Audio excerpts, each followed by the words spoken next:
Chapter 13. The Voice of Panch. The extract has been taken from Panch Parameshwar, written by Munshi Premchand. This is the story of two friends, Jumman Sheikh and Algu Chaudhary. Jumman Sheikh and Algu Chaudhary were bosom friends. Their friendship was so strong that when either of them went away from the village, the other looked after his family well. Jumman had a maternal aunt. She had some property.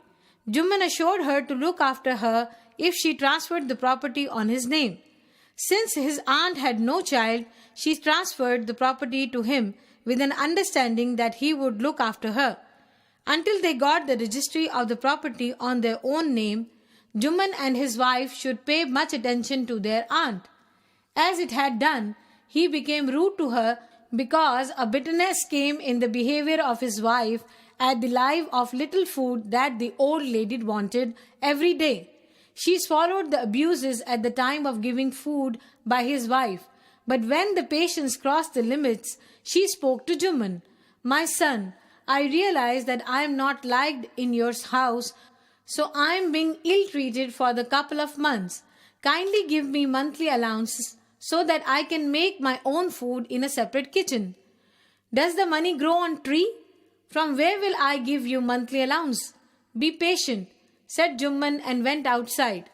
This made his aunt very angry, and she took her case to the village panchayat. After a few days, the panchayat was held under an old banyan tree. Jumman came forward and said, "The Panch is just like the god." He asked his aunt, "Whom would you like to nominate as the head Panch?" "I accept whatever the decision will be made." The old lady declared Algu Chaudhary the Panch and said, "The Panch knows neither friend nor envy. Each and everybody is same in the eyes of the Panch." Jumman could not hide his joy at her choice of the Panch and said, "Aren't you aware of our bond of friendship?" "I know that," replied the old lady, "but the Panch can't make injustice with anyone, as the God lives in the heart of the Panch, and his voice is the voice of God." Now the old lady explained her case. After hearing the case, Jumman said, "Algu, as we are friends, so your aunt is as dear to me as she is to you.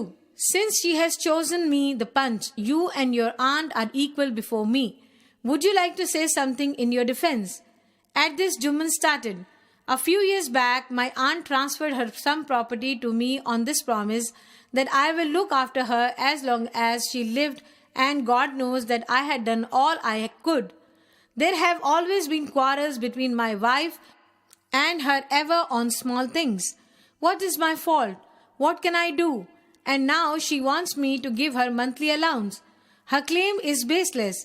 This is impossible for me." Jumman was cross-questioned by Algu and other Panchs.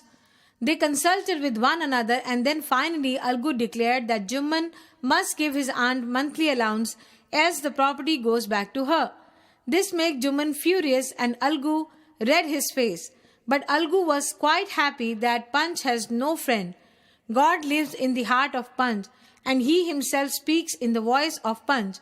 Although he lost his friend, he didn't repent on his justice.